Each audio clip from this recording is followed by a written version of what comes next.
Et on aborde la dernière ligne droite, la dernière demi-heure où on va parler de crypto. La dernière demi-heure des 9 heures de direct, Ouais. et on va parler de crypto l'année dernière. Effectivement, 2022, ça a été une année un peu chargée sur les cryptos. Oui, légèrement. On va dire qu'ils ont fait leur métamorphose. Donc les cryptos ont fait la métamorphose. Donc il faut avoir cet éclairage. Évidemment. Aujourd'hui. Et qui mieux que Faustine Fleuret et Laurent Auvion pour nous éclairer justement sur ces métamorphoses des cryptos. Je vous demande de les applaudir chaleureusement. Merci infiniment à tous les deux d'être là, Faustine Fleuret de la DAN et Laurent Auvion que je ne présente pas évidemment. Vous le connaissez tous au sein du groupe.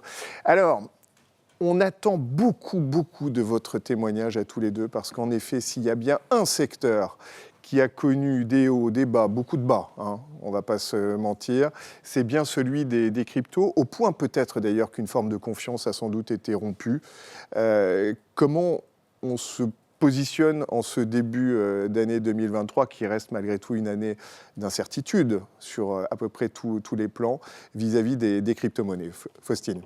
Alors effectivement, l'année 2022, on ne va pas se le cacher, a été assez sportive, y compris sur sa fin d'année. C'est un joli euphémisme. Tout à fait. Néanmoins, et par rapport à tout ce qui a pu se passer l'année dernière, ce qui est important de rappeler, c'est que ce ne sont pas les fondamentaux technologiques et encore moins le secteur français-européen qui sont remis en cause. Et c'est pour ça qu'on reste absolument optimiste sur cette dynamique qui n'a pas encore été démentie concernant le développement de ces nouveaux cas d'usage. La base est saine, c'est ce que vous êtes en train de nous dire. Il y a simplement eu des accidents industriels, peut-être, on peut le qualifier comme ça? En réalité, on est sur une industrie très jeune. Bitcoin, les cryptoactifs, c'est 2008. Donc, on n'a même pas 15 ans d'existence de cette industrie. Donc, elle est en train de maturer, de se structurer. Donc, c'est normal qu'il y ait des explorations, des expérimentations, un peu de casse, des accidents. Néanmoins, ça reste dans l'histoire de cette innovation normal au regard de cette technologie qui est en train de s'éprouver. Mais encore une fois, ce sont les fondamentaux technologiques qui sont importants et qui ne sont pas remis en cause. Qu'est-ce qui montre aujourd'hui que ces fondamentaux sont là? Est-ce qu'il y a un usage qui continue à se faire? Est-ce qu'il y a une sorte de tri qui se fait dans les intervenants ou qui permet de reprendre, enfin, de garder confiance? Alors, il y a même plusieurs usages en réalité. Alors, avec Bitcoin, c'est vrai que le premier secteur qui a été touché, c'est le paiement, la finance, la banque. Et c'est là où on va avoir finalement le plus d'expérience et le plus d'entreprises qui aujourd'hui proposent des révolutions dans ce domaine. Mais ce qui est très intéressant de voir, c'est qu'année après année, finalement, c'est l'ensemble des pans de l'économie qui sont touchés par les cryptoactifs qui peuvent être transformés au moyen de ces innovations. Et c'est pour ça qu'il y a un autre phénomène intéressant, c'est de voir que même si c'est une industrie jeune, qui donc, sa base, c'est des nouveaux entrants, des nouvelles entreprises, finalement, on a aussi maintenant des acteurs établis qui s'y intéressent et qui explorent les cryptoactifs pour leurs propres activités et dans des domaines bien plus larges que la finance, le luxe, l'art, la distribution, le gaming, etc. Donc, regard positif de Faustine et relativement confiant sur la suite, malgré les chaos qu'on a pu connaître, que tu partages, je présume, Laurent? Alors, oui, je partage évidemment pleinement. Et pour rebondir sur le témoignage de Taïk juste avant, qui parlait d'ubérisation d'un secteur d'activité assez colossal, il faut aussi interpréter et appréhender la blockchain, la notion de consensus, cette idée de finance décentralisée, un peu sous cet angle-là. C'est-à-dire qu'on est sur une approche purement technologique, une volonté de désintermédier, de supprimer les différents intermédiaires notamment sur la finance décentralisée. Alors forcément, nous, ça nous interpelle, Norcia, puisque notre métier, c'est l'intermédiation, donc il faut regarder ça effectivement de très près. Et on voit bien que le travail de fond qui est en train de se faire, et il faut vraiment le décorréler, c'est ce que j'expliquais dans ma chronique juste avant, des cours, entre guillemets, des différents tokens et autres bitcoins qui sont effectivement plutôt orientés orienté à la baisse. Il ne faut pas être le nez sur les cours, parce que là, en plus, on peut prendre des crises cardiaques quand même très régulièrement. Comme je disais, on aurait pu stopper toute idée d'Internet en 2001 en regardant l'explosion de la bulle, l'éclatement de la bulle Internet. Donc il y a vraiment un énorme travail de fond qui est opéré par des acteurs qui sont vraiment des acteurs techniques, et c'est un des rôles de l'ADAN que de fédérer ces acteurs-là et porter la voix de ce nouvel écosystème. Donc dans le message, et ce qui est important par rapport à ça, et le parallèle avec 2000, il est important, Alcatel qui fait 92, 2 euros ou 1,40 € au plus haut et au plus bas, ou Vivendi Universal qui fait les hauts et les bas, c'est qu'il y a eu l'explosion d'Internet, enfin, il y a eu l'explosion, la bulle Internet, et qui fait qu'il y a eu un attrait fort et une dégringolade tout aussi fort à l'explosion de la bulle. Mais en fait, il y a plein d'usages et plein de choses qui se sont créées derrière, qu'on ne voit peut-être pas aujourd'hui. Et c'est le même parallèle avec les cryptos, c'est qu'il y a la hausse des cryptos, la baisse des cryptos, mais derrière, il y a tout un tas de choses qui seront utiles dans notre vie de demain et dont on n'a pas forcément conscience ou perception aujourd'hui. La blockchain, par exemple. En fait, il y a vraiment une révolution à venir des usages. Faustine parlait du luxe, du gaming, des médias. On est vraiment, grâce, encore une fois, à la blockchain et au consensus, à la notion de propriété. On dit souvent le Web 2, les acteurs qui ont émergé, notamment des acteurs comme Facebook et autres, en fait, s'enrichissent grâce au contenu publié par les utilisateurs. Moi, je vais publier du contenu sur différents sites. Je n'en suis pas propriétaire. Facebook vend de la publicité sur ce contenu et moi, je ne vois pas grand-chose en termes de revenus. C'est le fameux, si le produit est gratuit, c'est qu'a priori, c'est moi le produit. Là, un des avantages, encore une fois, en termes de propriété, c'est de vraiment démontrer et pouvoir prouver et partager cette notion de propriété à la fois intellectuelle, mais aussi de possession, au travers du contenu que je vais produire. Donc, dans l'art, typiquement, ça permet ou dans la musique, ça permet à des artistes d'émerger et de pouvoir promouvoir leurs produits et percevoir des revenus sans passer par une maison de disques, un manager, etc., et de diffuser leur contenu de manière absolument sécurisée sans qu'il puisse y avoir de piratage. Malgré tout, je parlais d'une certaine méfiance tout à l'heure. Regardez le sondage, il est intéressant parce qu'il a lieu en temps réel. On l'a lancé il y a quelques minutes. Est-ce que vous envisagez de conseiller de l'investissement en crypto à vos clients en 2023 ? C'est un non qui est assez massif. On est à 73%, 27%. On le comprend, pardon, mon regard va être tout à fait candide, on le comprend d'une certaine façon parce que quand on voit que il y a une volatilité incroyable. Par exemple, sur le Bitcoin, il suffit que Elon Musk ouvre la bouche sur Tesla à un moment pour que le cours semble s'effondrer. Il y a ce côté qui est presque insaisissable de ce qu'est un Bitcoin. On sait tous ce qu'est un billet de banque. À la limite, on a nos... Comment est-ce qu'on peut aller au-delà de cette méfiance que, je pense, on est assez nombreux à ressentir parfois ? Alors, il faut déjà faire un état des lieux. Aujourd'hui, il y a déjà 8% des Français qui ont fait cette expérience, puisqu'on sait qu'on a 8% des Français qui détiennent des crypto-actifs. Ce qui est plus important que le nombre d'actionnaires en direct, je crois. C'est ça. Un chiffre de l'AMF l'estimait autour de 6,5% environ. Donc déjà, ça veut dire que finalement, c'est peut-être... Le constat, il est quand même complètement dingue, parce que des actions... Ça fait longtemps qu'on a un chat, quoi. Donc, s'il y a plus d'utilisateurs de Bitcoin aujourd'hui que d'actionnaires, c'est quand même assez fou. Ça veut dire que les cryptoactifs, finalement, on a au moins ces 8% de Français qui comprennent l'intérêt d'explorer cette nouvelle classe d'actifs par rapport à notamment beaucoup d'avantages que Laurent a pu explorer, et aussi parce que c'est plus accessible, plus démocratique que des actifs financiers traditionnels. Mais c'est souvent des jeunes, non, qui se font un petit portefeuille avec un certain nombre de cryptos. Beaucoup, mais pas uniquement. Et qui jouent un petit peu, non ? Enfin, c'est une forme nouvelle de boursicotage pour... Alors, beaucoup, mais pas uniquement. Effectivement, la tranche d'âge 18-35 ans est bien représentée, mais justement, dans une étude qu'on a menée l'an dernier grâce à KPMG, c'est ce qu'on montre, c'est que par rapport à ce que l'on peut penser, et c'est peut-être ça qu'il faut essayer en fait de débunker, je dirais, pour que d'autres personnes finalement se lancent.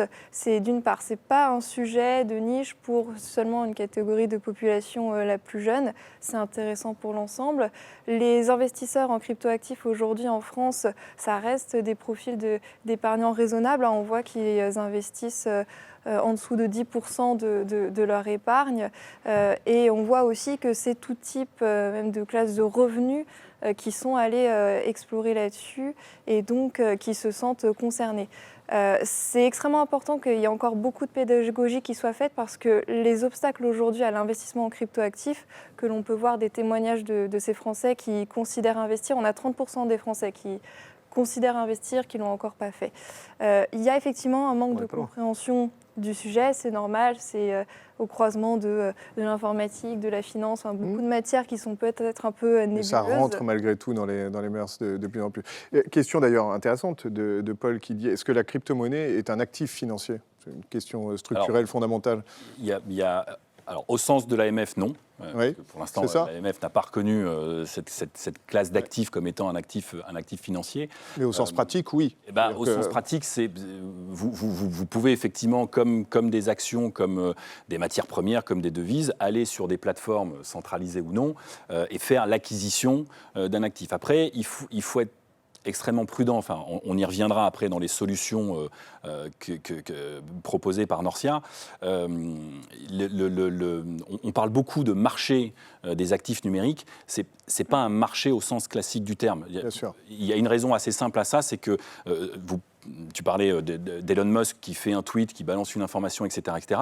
Dans un marché régulé, organisé, vous avez aux États-Unis la SEC, vous avez en France l'AMF, vous ne pouvez pas faire n'importe quoi en termes de manipulation entre guillemets des cours. Sur les actifs numériques, n'importe qui peut déclarer à peu près ce qu'il veut et du coup faire jouer à la... Donc là, il n'y a pas une vraie forme d'équité entre les investisseurs sur les investissements. Alors on reviendra quelles sont les solutions pour parer et se prémunir de ça, parce que néanmoins, ça reste au sens de l'émergence un investissement qui nous paraît, opportun à faire du côté de Norcia et DLPK. Philippe. Alors, justement, par rapport à ça, ce qui permettra de répondre à la question d'Alexandre Finazo, c'est... Alors, je vais la lire, pardonne-moi, parce que pour ceux qui ne la voient pas en même temps que toi, tu la vois, 24 janvier, le régulateur va soumettre à l'écosystème crypto un agrément qui l'oblige à se procurer une RCP. Or, aucun assureur ne veut assurer les PSAM, l'écosystème crypto. Est-il encore viable ? C'est une question qui est assez radical, effectivement. Oui, et ce qui va dans le sens, c'est qu'aujourd'hui, on parlait d'industrie naissante, c'est toi, Faustine, qui en parlait. Est-ce que, justement, pour éviter un peu le Far West des intervenants, dont FTX, peut-être qu'on en parlera un peu, pour savoir si c'était une vraie arnaque ou une vraie mauvaise gestion, mais justement, pour éviter ce Far West-là, est-ce qu'il y a des choses qui se mettent en place pour réguler cette activité, comme toutes les autres activités sont régulées d'ailleurs, parfois trop, mais... Alors, il y a des choses qui sont en place en France depuis des années, en réalité. C'est pour ça qu'on ne peut pas vraiment parler de Far West. En tout cas, ça dépend où on regarde. Donc, en France, on a une réglementation depuis quasiment 4 ans sur ces fameux acteurs de marché que l'on appelle les PSAN, les prestataires de services sur actifs numériques, qui, depuis toutes ces années, sont, pour exercer en France, obligés de respecter notamment le cadre européen de lutte contre le blanchiment et le financement du terrorisme.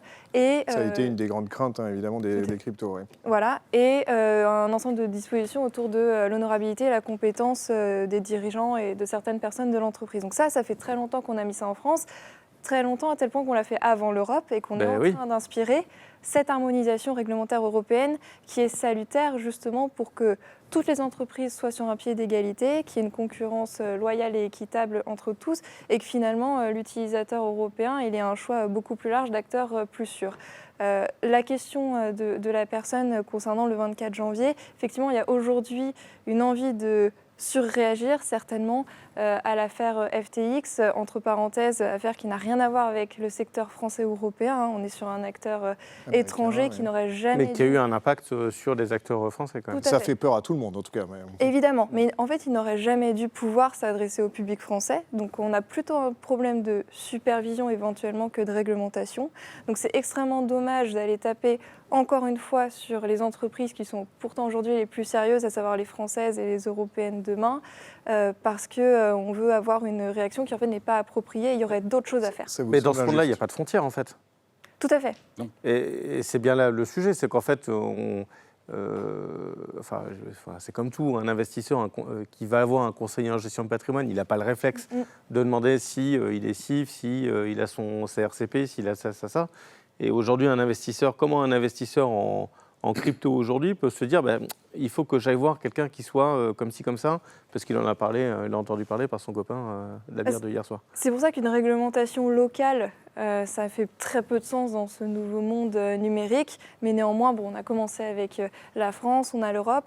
Et ce qu'il faut Et faire, on peut imaginer que cette réglementation amène à avoir un superviseur mondial ou différents superviseurs américains, européens. En tout cas, ça semble absolument indispensable qu'il y ait un combat pour une harmonisation à l'international de la réglementation pour qu'on n'ait plus de zones de non-droit, quasi-non-droit existantes où des acteurs peuvent émerger et s'adresser quand même à notre public avec des garanties très, très, très limitées en matière de protection de l'utilisateur. Alors, le sujet passionne. Du coup, une avalanche de questions. J'ai lu récemment que 80% des détenteurs de crypto sont en perte. Un commentaire, demande Stéphane Thienot.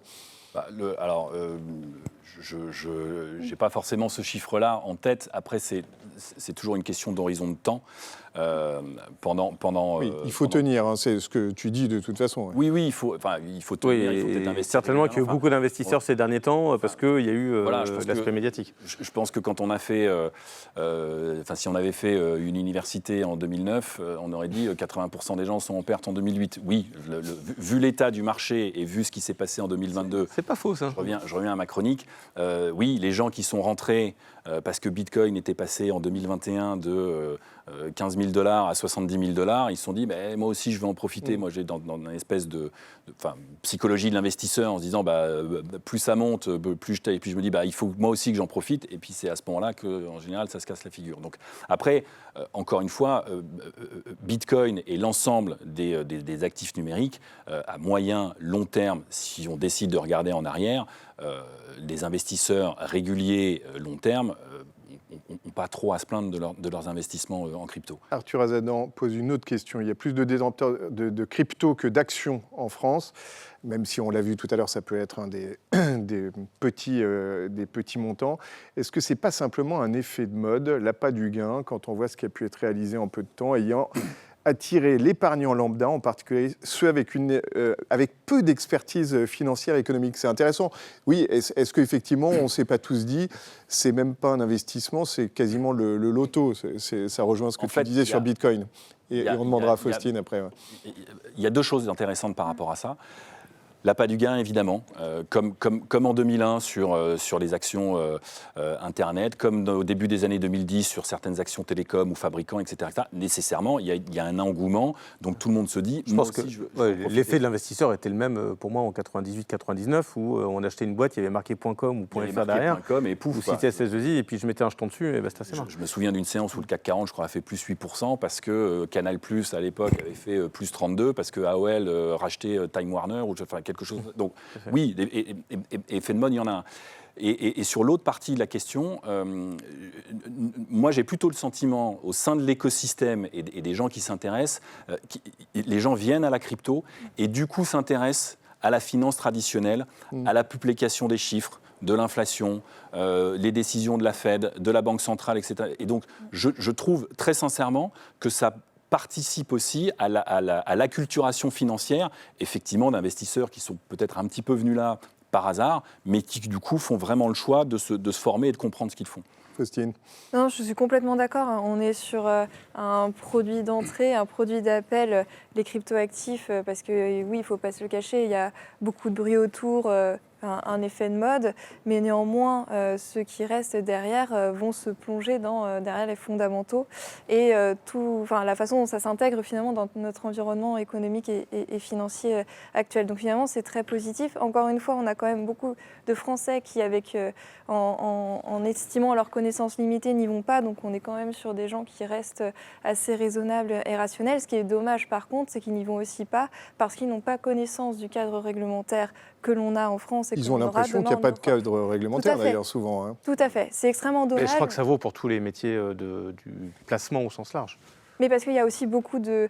on dit qu'il y a beaucoup de bruit autour des cryptoactifs. C'est un bruit assez négatif, avec beaucoup d'idées préconçues qui circulent, et notamment le fait qu'il n'existe pas de réglementation.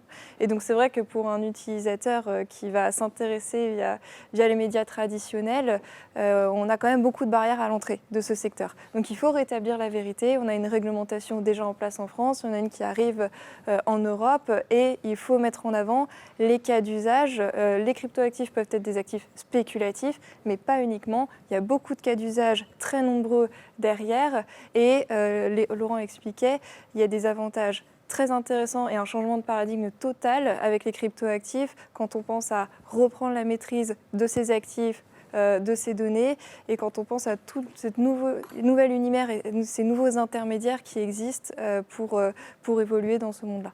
Alors, en tout cas, pour finir, du coup, Norcia ne se décourage pas sur les cryptos. Non, il y a une vraie conviction moyen et long terme au sein de Norcia, et notre métier, c'est vraiment de proposer des solutions et d'avoir un vrai niveau de sélection. Quand on décide de lancer des produits structurés, on a une grille de sélection. Les CPI, c'est pareil. Il y a un vrai travail interne de référencement. Et donc, on est extrêmement attentif, évidemment, au fait que l'acteur soit enregistré PSAN, donc prestataire de services en actifs numériques. Et puis, on va regarder la pérennité de la structure, la structure capitalistique, l'expérience et l'expertise des gérants, les niveaux d'encours. Enfin, on retrouve nos critères de sélection. Et il ne faut pas voir l'investissement en crypto uniquement au prisme de Bitcoin ou des tokens, etc. Oui, on réduit souvent ça à Bitcoin. Oui, il y a vraiment... aujourd'hui, vous pouvez faire des investissements sur des fonds sectoriels indiciels en assurance vie, dans un plan, dans un PER, avec des sociétés de gestion qui sont régulées, autorisées par l'AMF. On peut parler de Tobam, de BNY, de Mélanion. Financière Arbevel va lancer un produit récemment. Et ça, ce sont des produits qui sont très simples d'accès. Il n'y a pas besoin de se poser mille questions. C'est un peu comme si je disais, je crois dans la biotechnologie ou dans l'espace ou dans la santé. Et donc, j'incite mes clients à investir une partie sur ces sujets-là. Il y a un deuxième sujet sur lequel nous travaillons, et je sais que ça en fera sourire certains, c'est la dimension private equity, parce que c'est vraiment une lame de fond, c'est vraiment un projet de fond. Et vous avez en France d'excellents fonds très intéressants qui lancent des nouveaux appels de fonds pour 2023 et sur lesquels, compte tenu des niveaux de valorisation et des difficultés du secteur, oui, il vaut mieux, si vous vouliez rentrer sur Internet, il valait mieux rentrer en 2002 qu'en 2000. En termes de valorisation, les perspectives étaient plus intéressantes. Donc ça aussi, c'est quelque chose d'important. Et si, sur la partie actif numérique au sens pur, là encore, on l'a évoqué avec Faustine, il y a vraiment une dimension d'expertise qui est très importante. Et une dimension, il y a deux choses. Il y a est-ce que le sous-jacent, c'est-à-dire Bitcoin ou Ethereum ou Solana ou les tokens, est-ce que les projets sont viables ou est-ce que le truc ne va pas se casser la figure? Et surtout, est-ce que les fonds confiés par le client sont bien cloisonnés, sont bien utilisés? Et est-ce que le client, alors après, qu'il est investissant et qu'il récupère 20 ou 180 en fonction de l'évolution des marchés, ça c'est un sujet, mais il ne faut pas qu'il récupère zéro parce qu'il y a eu un défaut, il y a eu quelque chose. Donc tous ces travaux-là, on les fait au niveau de Norcia et les solutions proposées sont vraiment des solutions extrêmement pertinentes et faciles à comprendre et à appréhender pour un conseiller en gestion de patrimoine. Alors le mot de la fin avec Faustine, directement au CGP d'une certaine façon, parce que regardez le résultat du sondage. Il reste éloquent malgré tout. On n'a pas été bon. Si, vous êtes excellent. Il faut savoir être contrariant. Ce qui est intéressant, c'est bien que vous soyez excellent. On n'est pas forcément rassuré devant son écran. 14% seulement des CGP qui répondent au sondage envisagent de conseiller un investissement en crypto. Peut-être parce qu'ils ont peur. Peut-être qu'ils ont peur de se tromper d'une certaine façon. Comment, dans ce maquis, on réussit à reconnaître le bon crypto? Alors en fait, je dirais, pour répondre sur le sondage, que c'est dommage, parce que dans l'étude qu'on a menée, on montre qu'on a un Français sur 5 qui serait prêt à changer d'intermédiaire si justement celui d'en face proposait des services qui leur permettraient d'accéder au marché de cryptoactifs. Oui. Mais encore faut-il bien le connaître. justement, pour proposer ce service. Alors, d'ailleurs, l'association est à disposition de l'ensemble des entreprises qui s'intéressent, y compris de la banque finance traditionnelle, et qui veulent voir comment répondre à leurs clients. Mais aujourd'hui, la vérité, c'est que les clients ne trouvent pas les réponses auprès de leur intermédiaire de confiance classique. Et c'est pour ça qu'on a tous ces nouveaux acteurs qui sont extrêmement prometteurs pour aider à l'adoption. Mais c'est aussi, à mon sens, pour ces intermédiaires traditionnels, il y a un besoin de prise de conscience sur le fait que il y a une demande, une réelle demande, mais qu'elle n'est pas satisfaite. Donc, et c'est ce que le sondage montre malheureusement. Donc il faut absolument que le sujet soit exploré aussi par les acteurs traditionnels, comme Norcia le fait depuis assez longtemps, parce qu'il y a une écoute et que sinon, finalement, c'est toute cette nouvelle concurrence qui arrive qui va venir y répondre. Oui, et les CGP qui inspirent confiance, c'est un vrai métier de confiance. Du coup, ils vous écrivent à la DAN ou ils vous appellent pour avoir des conseils. Je présume que le résultat de ce sondage vient aussi sans doute d'un manque de connaissances, en tout cas des bons investissements. Dernière petite question, pour conseiller des cryptos, est-ce qu'on doit être CIF ? C'est la question de Paul. Point de vue réglementaire, très bonne question. D'un point de vue réglementaire, non. Si vous voulez travailler avec Norcia, on va demander à nos partenaires d'être CIF, parce qu'on se rapproche quand même beaucoup de conseiller en investissement d'actifs et du conseiller en investissement financier. Donc on préfère, du point de vue de l'organisation du conseil et de nos partenaires, on va demander à nos partenaires d'être CIF pour pouvoir distribuer l'offre crypto de Norcia. Mais le CIF ne conseille pas la crypto, non. Il conseille un PSAM. Le CIF conseille à son client de prendre contact avec un prestataire de services en actifs numériques qui lui-même ensuite lui proposera ses produits. Appelez la DAN, appelez Laurent, évidemment, et vous serez rassurés sur les cryptos. Je crois qu'on peut vous applaudir chaleureusement. Merci. Merci infiniment d'être venu.